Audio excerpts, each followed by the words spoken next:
ગાંધીધામ આદિપુરની પ્રથમ કક્ષાની કહી શકાય તેવી સિંધુ રિસેટલમેન્ટ કોર્પોરેશનની ચૂંટણીમાં આક્ષેપો પ્રતિઆક્ષેપોનો દોર શરૂ. વાતાવરણમાં ભારે ગરમાવો. 8 ઉમેદવારો મેદાનમાં જંગ ખેલી રહ્યા છે. હવે જોઈએ ગાંધીધામ આમતક ન્યૂઝ બ્યુરોનો એક વિસ્તૃત અહેવાલ. ગાંધીધામ શહેરના પાયાની સંસ્થા સિંધુ રિસેટલમેન્ટ કોર્પોરેશનમાં 2 ડાયરેક્ટરોની મુદત પૂર્ણ થતાની સાથે જારી કરાયેલ ચૂંટણીની પ્રક્રિયામાં ઉમેદવારી પત્ર પરત ખેંચવાની અંતિમ તારીખે 2 પદ માટે 8 ઉમેદવારો મેદાનમાં રહ્યા છે. સંસ્થાની સ્થાપનાના 7 દાયકા બાદ ચોથી વખત આ ચૂંટણી યોજાઈ રહી છે. ખાસ રસાકસીભરી ચૂંટણી યોજાઈ રહી છે અને નવા ચહેરા પણ આ ચૂંટણીના મેદાન જંગમાં ઉતર્યા છે. 8 ઉમેદવારો પ્રથમ વખત ચૂંટણી જંગમાં ઉતર્યા છે. દરમિયાનમાં ચૂંટણી જાહેર થઈ છે ત્યારથી જ સોશિયલ મીડિયામાં આક્ષેપોનો દોર શરૂ થયો છે. ઠંડીના માહોલમાં પણ ગાંધીધામની જે સિંધુ રિસેટલમેન્ટ કોર્પોરેશનની ચૂંટણીએ ભારે ગરમાવો લાવ્યો છે. 75 વર્ષના ઇતિહાસમાં પ્રથમ વખત આ જંગ ચાલી રહ્યો છે. ખાસ કરીને જે જૂના શાસન કરતા છે તેમની સામે પણ ક્યાંક ને ક્યાંક આંગળી ચિંધાઈ રહી છે. તેમની જે વહીવટની પ્રક્રિયા સામે પણ કેટલાક પ્રકારના આક્ષેપો થઈ રહ્યા હોવાની વાતે ભારે વેગ પકડ્યો છે. મારું નામ પ્રેમ શોભરાજમલ લાલવાણી છે અને હમણાં હું એસઆરસીમાં ડાયરેક્ટર તરીકે ચાલુ છું અને જે રિટાયર થાય છે 2 જણા એમાં મારું નામ છે. એટલે જે ઉમેદવાર છે એમાંથી હું પણ એમાં ઉમેદવાર છું. એક એવી સંસ્થા છે જેણે આ શહેર બનાવ્યું છે, જેના માટે હું હંમેશા કહું છું જંગલ મેં મંગલ જે છે એ એસઆરસી બનાવ્યું છે. અને એવી સંસ્થાને આ વખતની ચૂંટણીમાં 8 ઉમેદવારો ઊભા રહ્યા છે. હું માત્ર એટલું કહેવા માગું છું કે ઉમેદવારી કરવાની દરેકને છૂટ છે. લોકશાહી છે આપણા દેશમાં. તમે ઉમેદવારી કરો એના સામે કોઈને પણ વાંધો હોઈ શકે નહીં, પરંતુ તમારી ઉમેદવારી કરવાના કારણે તમે એસઆરસીને બદનામ ન કરો. માત્ર તમારા લાભ માટે તમે એવા શબ્દોનો ઉપયોગ ન કરો કે જેમાં એસઆરસીના શેરહોલ્ડરોમાં અવિશ્વાસ પેદા થાય.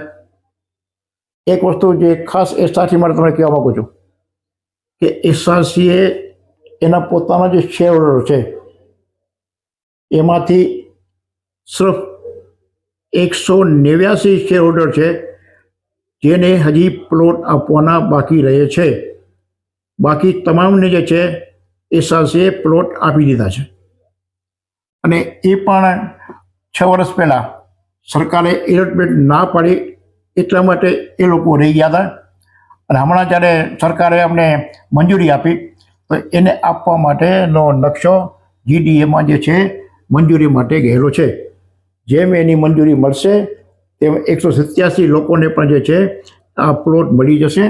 એટલે બાકી જે છે શેરહોલ્ડરોનો એસઆરસી સામે કોઈ માગણી કે કોઈ લાગણી છે નહીં. માત્ર જેને અમે પ્લોટ આપી દીધા છે એ પ્લોટ આપસમાં જે વેચાણ કરે છે, જે લોકો ધંધો કરે છે, એ ધંધાદારી માણસોના વચમાં જે ડિસ્પ્યુટ પેદા થઈ રહ્યો છે અને એ પોતાના અંગત સ્વાર્થ માટે, પોતાનો લાભ લેવા માટે એસઆરસી અને ડાયરેક્ટરને બદનામ કરવાની કોશિશ કરે છે.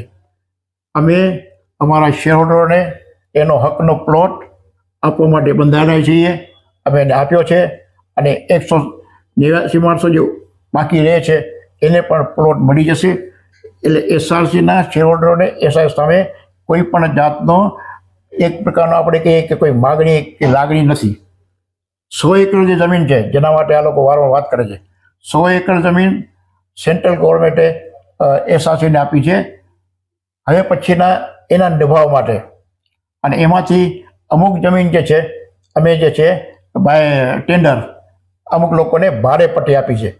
કારણ કે આ જમીન કોઈને પણ લીઝ ઉપર આપી શકાય નહીં, કોઈને પણ વેચાણ કરી શકાય નહીં. આ પ્લોટો કોઈ માર્કેટ રાખી શકે નહીં.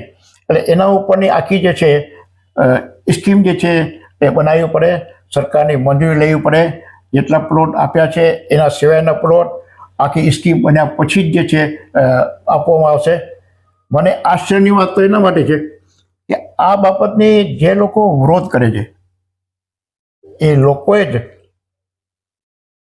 આ એરિયામાં 100 એકરના પ્લોટમાં 2 પ્લોટ પોતે લીધા છે, પોતે એનો ઉપયોગ કરે છે, પોતે એનો જે છે એ લાભ લે છે. અને આ લાભ લેનાર માણસો જે છે આવી રીતે એસઆરસીની ટીકા કરે એ વસ્તુ વ્યાજબી નથી. ચૂંટણી લડવી દરેકનો અધિકાર છે. આપણે સ્વતંત્ર દેશમાં રહીએ છીએ અને સ્વતંત્ર દેશની અંદર ઇલેક્શન લડવી, ચૂંટણી લડવી એ દરેકનો અધિકાર છે. અને હું મનથી કહું છું કે જો ઉમેદવારો ઊભે, ઇલેક્શન થાય તો ખરેખર જે ડાયરેક્ટરો છે એ પણ જે છે સમજે કામ કરીશ તો ચૂંટાઈશ, અને જે આવે એને પણ સમજવું જોઈએ કામ કરશો તો રહેશો, નહીતર ફેંકાઈ જશો. માત્ર પૈસાના જોર ઉપર, માત્ર જે છે તમારી પાસે શેર ભેગા થયેલા છે એના જોર ઉપર તમે ઇલેક્શન જીતશો, ચૂંટણી જીતશો તો તમે જે છે હંમેશા માટે તમે રહી નહીં શકો. કામ કરશો તો જ લોકો તમને ઈચ્છશે. જો તમારી પાસે 400-500 સમજો કે વોટ છે, એના તમે 10,000 શેરોના પ્રતિનિધિ છો એમ તો માની નહીં હાલો. ઇલેક્શનમાં તો જેને બહુમત મળશે એ જીતશે.